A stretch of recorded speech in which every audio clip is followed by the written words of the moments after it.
Olá, eu sou Paula Medeiros e começa agora a Revista da Câmara, com as notícias que foram destaque na semana. O presidente da Câmara define a data de votação da reforma da Previdência. Vai ficar para fevereiro de 2018, depois do Carnaval. Deputados rejeitam uma emenda do Senado que reduziria o período de benefícios a empresas petrolíferas. O projeto seguiu para a sanção. E você vai ver também. O Congresso aprova o orçamento de 2018 com déficit primário menor. Salário mínimo de R$ 965 e 1 bilhão e 700 milhões para o fundo eleitoral. Os deputados também fixaram limite para o autofinanciamento de campanhas políticas. CPI mista da JBS aprova a versão mais branda do relatório final. E o relator, Carlos Marum, vai para a articulação política do governo com o Congresso. Quantas vezes você já viu notícia na internet com cara de verdadeira, mas que não passa de mentira? As chamadas fake news foram tema de um debate promovido pelo Conselho de Comunicação Social do Congresso Nacional.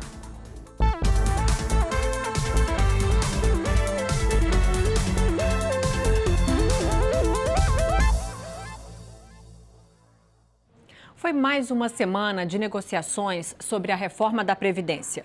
Enquanto alguns deputados insistiam em votar o texto na próxima semana, o relator da proposta, deputado Arthur Oliveira Maia, e o presidente da Câmara, Rodrigo Maia, anunciaram que a análise vai ficar mesmo para 2018. Até lá, o governo espera conseguir os 308 votos que precisa para aprovar a reforma.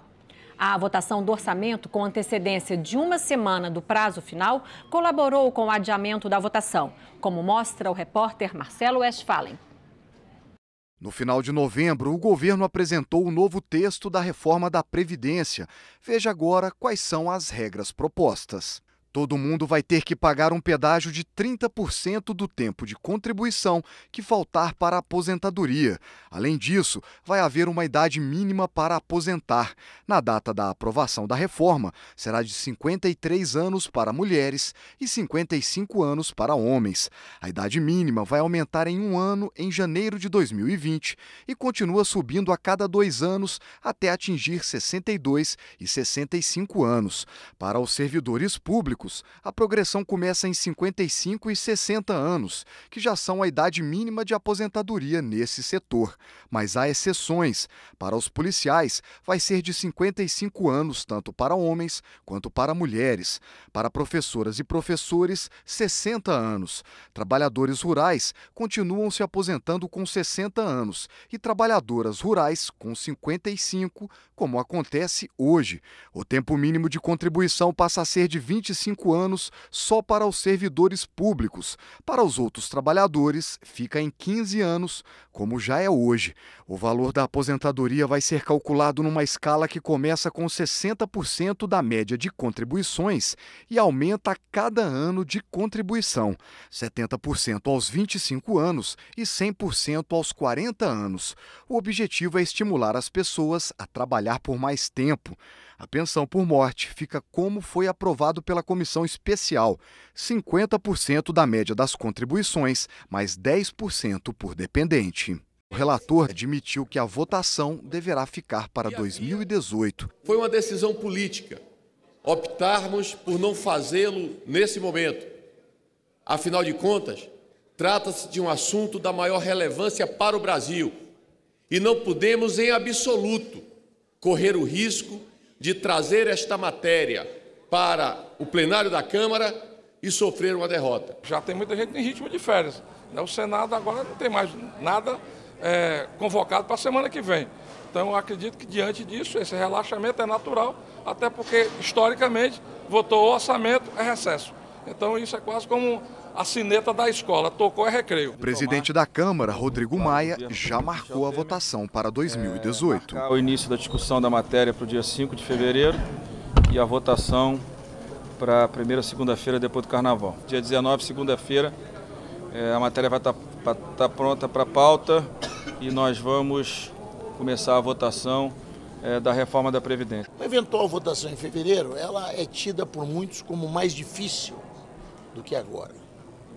Eu estive refletindo sobre isso e talvez não seja assim. Talvez a proximidade com as bases torne, ao contrário do que se pensa, mais viável a aprovação. O ministro da Fazenda, Henrique Meirelles, esteve na Câmara e disse que está buscando tranquilizar as agências que avaliam riscos, garantindo que em 2018, mesmo sendo ano de eleições, será possível votar a reforma da Previdência. A preocupação da agência, ou das agências, é de que não votando agora, não vota mais. E aí, de fato, seria uma preocupação grande. Vamos esclarecer que não. Que existe sim uma possibilidade concreta de votação em fevereiro, etc. Enquanto a reforma emperra no campo político, o debate continua. O tamanho do déficit da Previdência foi assunto na Comissão Mista de Orçamento. Gráficos e números foram apresentados para falar de mudanças na vida dos brasileiros. O número médio de filhos tem caído e a expectativa de vida vem aumentando. Hoje o país tem um idoso para 12 adultos e jovens. Em 2060, a proporção será de 1 para 4. Não é somente uma questão de que a população envelhece, é uma questão da rapidez com a qual pelo qual passa esse envelhecimento no país. Nós deveríamos estar fazendo políticas públicas voltadas para essa população que tem que trabalhar, que tem que produzir, que tem que gerar riqueza.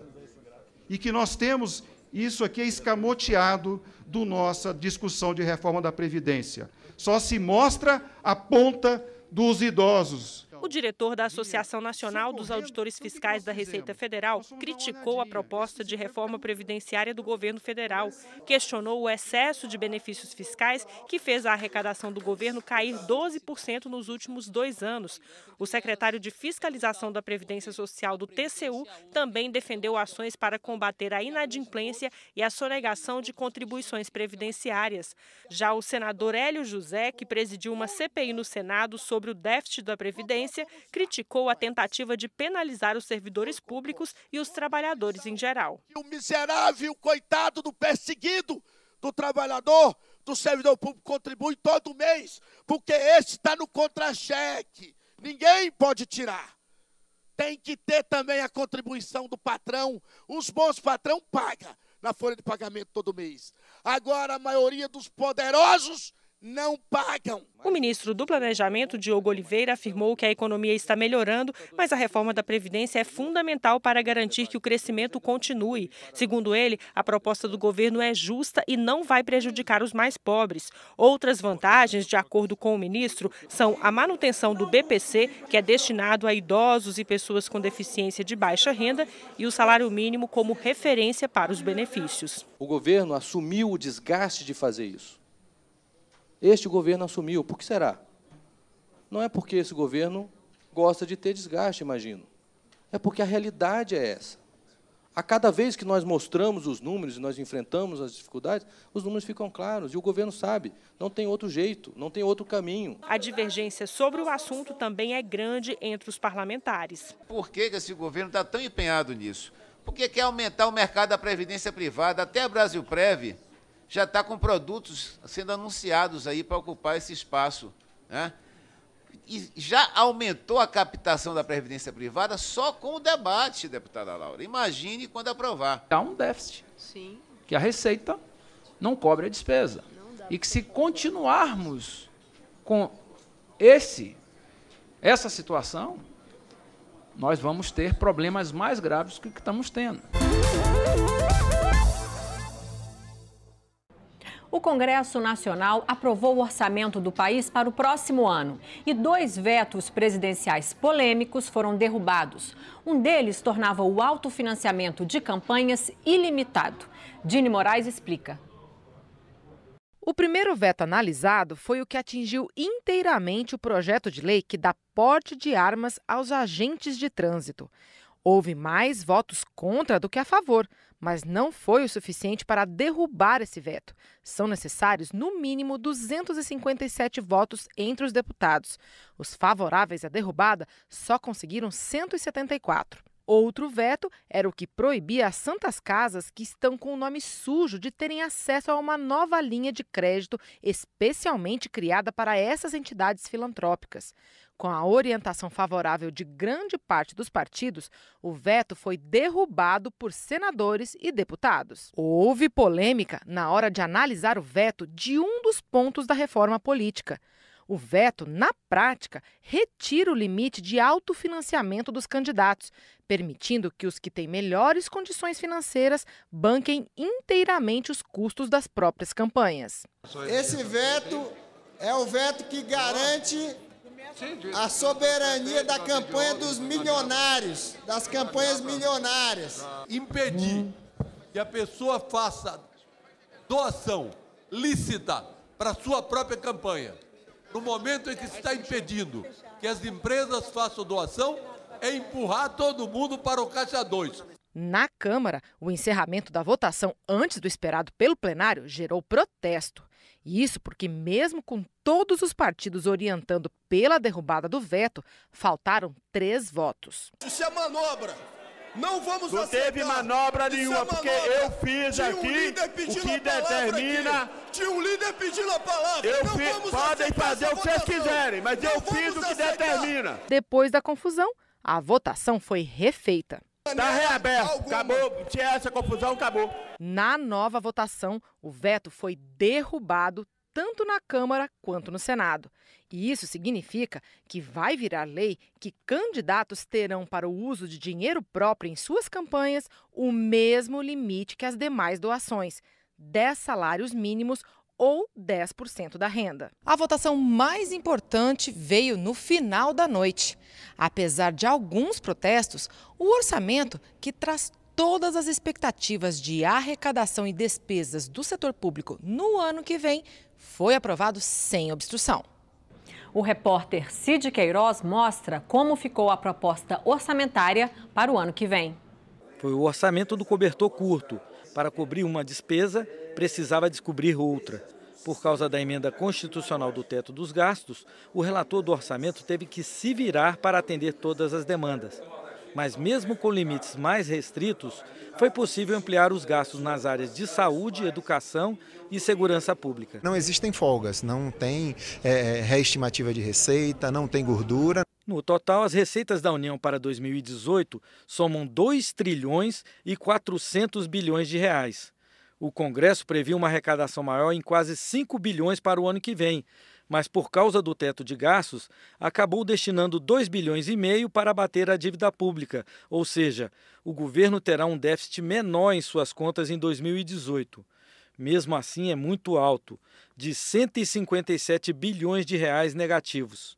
A maior parte dos recursos do orçamento vai para pagar previdência, pessoal e encargos da dívida. Quase 600 bilhões só para aposentadorias e outros benefícios do INSS. 322 bilhões de reais para pagamento de pessoal e encargos. E 316 bilhões para pagar juros e encargos da dívida pública.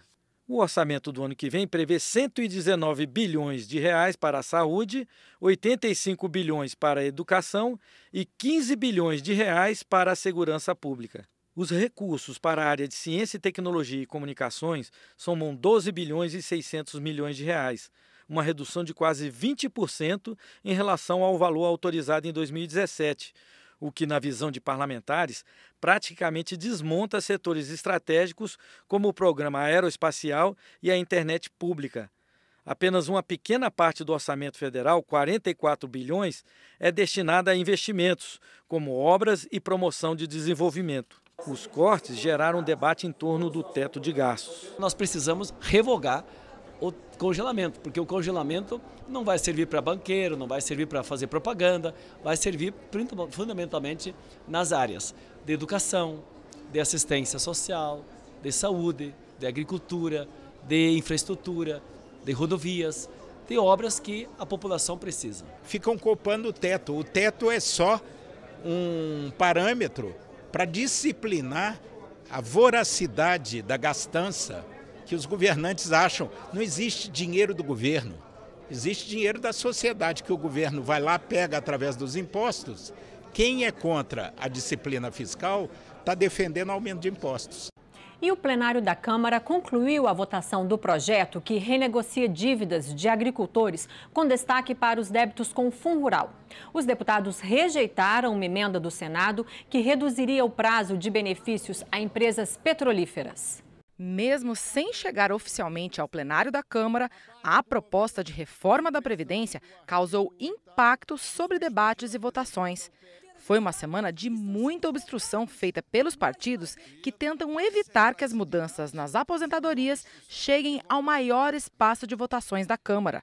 Mas outros reagiram à obstrução. Queremos que esse tema seja retirado da pauta. O governo quer pautar ainda essa semana. Tem que saber que estão prejudicando milhares de pequenos agricultores, trazendo matéria da Previdência que não é a matéria do momento que está sendo discutida. Ainda assim, foram muitas as votações. A mais polêmica foi a da medida provisória que dá isenção de impostos às empresas petroleiras, que precisou ser analisada novamente porque os senadores mudaram um ponto do texto. Houve debate acirrado, mas ao final, por apenas 7 votos de diferença, prevaleceu o texto aprovado originalmente na Câmara, que estende esses benefícios até o ano de 2040 e não 2022, como queriam os senadores. O senador Jucá, escolhendo um tema para fazer um entendimento e um acordo, para que lá não fossem votados os 6 destaques e ficasse por um só destaque, ele acordou fazer isso nessa matéria, que é o alongamento até 2040. O melhor Natal desse ano, se essa vergonha for aprovada, será o Natal das empresas petroleiras que vão ganhar de presente do presidente do Congresso de um país quebrado R$1 trilhão. Outra polêmica se deu em torno da proposta que permite que produtores rurais e empresários do agronegócio parcelem dívidas em até 15 anos, com perdão de juros, encargos e multas. O projeto, que segue para análise do Senado, diminui a contribuição previdenciária tanto de agricultores quanto de empresas do setor rural. Houve reclamação até entre os governistas. A base do governo orienta assim. Eu, particularmente, vou votar contrário. Se nós estamos trabalhando para fazer reforma previdenciária, não tem absolutamente nenhum cabimento de reduzir a alíquota de produtor para a área previdenciária. Um tema consensual foi a proposta que reajusta o valor que os bancos repassam às lotéricas e correspondentes bancários por prestação de serviços bancários. Lotéricos acompanharam a votação e comemoraram com os deputados. Nós atendemos a população de baixa renda, fazemos toda a parte dos benefícios sociais. Hoje nós temos a capitalidade de estar em todos os municípios. Então a gente hoje veio a ter uma justiça na nossa prestação de serviço, que é uma tarifa decente. O mesmo se deu com os agentes de saúde. Nas galerias, representantes da categoria assistiram à votação da proposta que redefine as atribuições de seu trabalho, assim como dos agentes de combate às endemias. Eles terão que ter ensino médio, curso de formação inicial com 40 horas e ainda aperfeiçoamento a cada 2 anos. Você vai ver daqui a pouco na Revista da Câmara. CPI mista da JBS aprova a versão mais branda do relatório final. E o relator, Carlos Marum, vai para a articulação política do governo com o Congresso.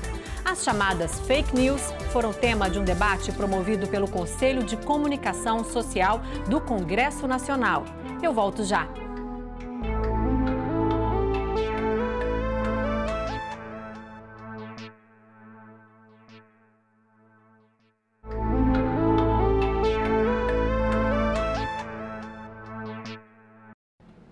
Na semana que passou, a Polícia Federal realizou uma operação de busca e apreensão nos gabinetes e nas residências dos deputados Carlos Henrique Gaguin, do Podemos, e Dulce Miranda, do PMDB, ambos do Tocantins. A medida foi solicitada pela Procuradoria-Geral da República e autorizada pelo Supremo Tribunal Federal.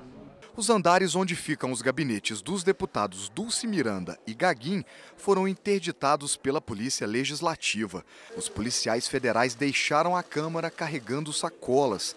As diligências integram a 6ª fase da Operação Ápia, que investiga um suposto esquema de desvio de recursos públicos destinados a obras em Tocantins. Em nota, Carlos Gaguin informou que foi citado na delação de Rossini Aires, da empresa Vale do Lontra, mas afirma que as acusações são infundadas e sem provas. A deputada Dulce Miranda, que é casada com o governador de Tocantins, Marcelo Miranda, afirmou que está colaborando com as investigações e que só vai se pronunciar depois de ter acesso ao inquérito. Na CPI mista da JBS foi aprovada uma versão mais branda do relatório final do deputado Carlos Marum. Depois de muita negociação e alterações no texto, o relatório final da CPMI da JBS foi aprovado, com os votos contrários do deputado João Gualberto e dos relatores parciais, delegado Francisquini e Hugo Leal. Não foi satisfatório, claro, o que a gente queria é ouvir os políticos. O problema do Brasil é a corrupção. E para ter corrupção tem corruptos e corruptores. Só ouvimos parte dos corruptores e não ouvimos nenhum corrupto. Eu coloquei sim, por 2 vezes os requerimentos e, lamentavelmente, não tivemos quórum. O que mais poderia ter acontecido? Um pedido de investigação indireto do juiz federal Sérgio Moro, que comanda a Lava Jato.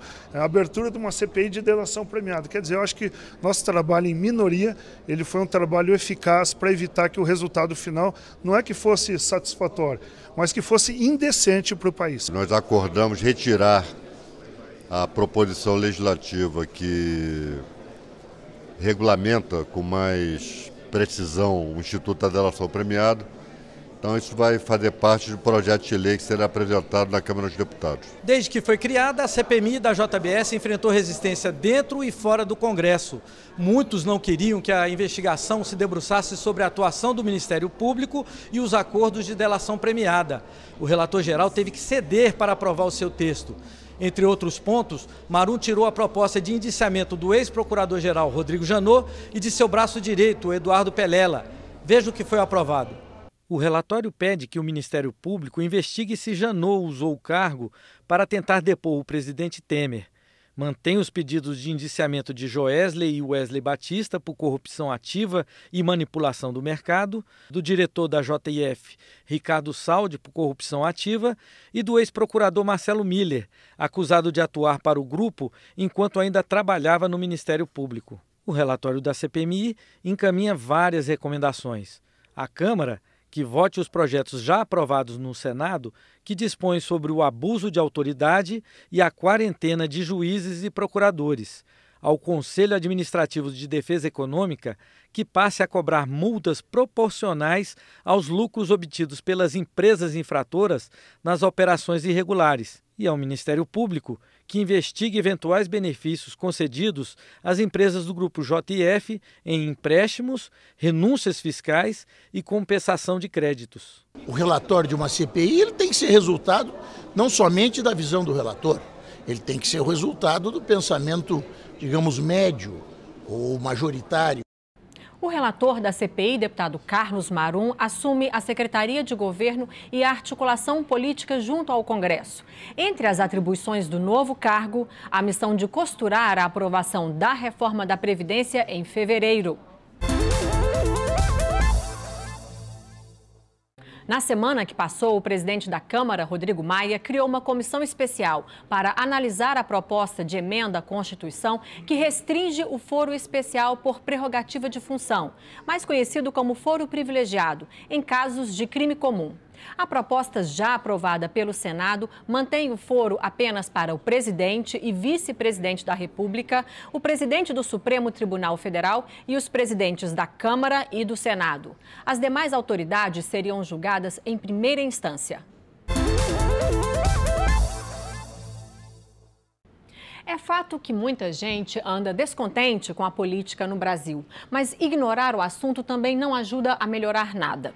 Os desafios da renovação política foram tema do primeiro Fórum Brasileiro realizado aqui na Câmara. A repórter Verônica Honório foi lá conferir. No primeiro fórum sobre renovação política realizado na Câmara, os participantes se depararam com o problema da descrença, que vem da crise política e de tantos casos de corrupção. Mas chegaram com o objetivo de buscar caminhos para transformar essa realidade e renovar a política. Se as pessoas, a população, evitarem esse debate e falarem, não quero saber de política, não quero discutir política, a gente vai continuar como está. Infelizmente, com tanta crise política, tanto desgaste nos políticos, muitos casos de corrupção, várias prisões, está havendo um afastamento da sociedade, não querendo saber dessa participação mais ativa. Os jovens, que eram maioria no evento, foram apontados como os principais atores das mudanças que o país precisa. A nossa geração está chegando no poder agora. E nós trazemos conosco essa nossa bagagem para oxigenar com novas ideias o parlamento e, por consequência, o Brasil inteiro. Que os parlamentares passem a pensar mais na população e não apenas em partidos políticos ou ideologias político-partidárias. Os participantes também lembraram das manifestações de 2013 e da importância da internet, que se mostrou evidente naquele momento. Destacaram que a renovação política é possível, com uma sociedade mais informada e capaz de se manter mobilizada para acompanhar o processo decisório. É preciso que a juventude entenda que não só é necessário votar, mas ela tem que participar e tem que conhecer profundamente as estruturas políticas e sociais desse país para propor mudanças. Temos que estudar para saber, para daqui à frente, quem sabe, estar no poder, né? E quantas vezes você já viu uma notícia na internet com cara de verdadeira, mas que não passa de mentira? Pois é, essas notícias influenciam muita gente, que muitas vezes passa a informação para frente sem perceber o que está fazendo. As chamadas fake news foram tema de um outro debate, promovido pelo Conselho de Comunicação Social do Congresso Nacional. A maior preocupação é com as eleições de 2018. Você já recebeu alguma dessas mensagens? O Banco Central anunciou que vai aumentar o preço da gasolina. É verdade ou é mentira? É mentira, e nem é o Banco Central que cuida do tema. Para conferir a veracidade, há até páginas específicas só para checar as informações. As montagens, a par de constituírem piada nas redes sociais, elas podem induzir pessoas de boa fé, pessoas menos politizadas, a imaginar certos diálogos sórdidos, criminosos, ilegais e imorais, de molde a prejudicar um candidato inocente. Aí o que pode parecer brincadeira fica muito sério. Nós temos uma característica do ser humano que é a característica da ingenuidade. Ele não faz um questionamento daquilo que ele recebe. Então, com certeza, isso tem uma influência nas eleições. Um exemplo do impacto eleitoral das fake news é o das últimas eleições presidenciais dos Estados Unidos. Há até uma investigação oficial sobre a suspeita de que agentes russos teriam impulsionado fake news para desequilibrar o resultado das eleições a favor de Trump. No Brasil, a USP estima que cerca de 12 milhões de pessoas espalham notícias falsas sobre política. Há ainda o uso de perfis falsos e de robôs para disseminar informações mentirosas. Combater esse fenômeno será o grande desafio das eleições de 2018. Às vezes o eleitor pode tomar sua decisão com base numa informação mentirosa. E isso é preocupante porque será uma campanha curta, será uma campanha onde as redes sociais serão muito mais importantes do que foram nas eleições passadas, e isso poderá eventualmente afetar o resultado eleitoral.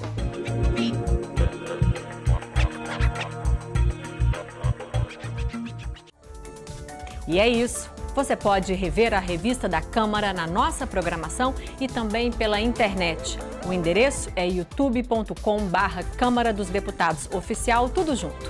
Obrigada pela companhia. Tchau.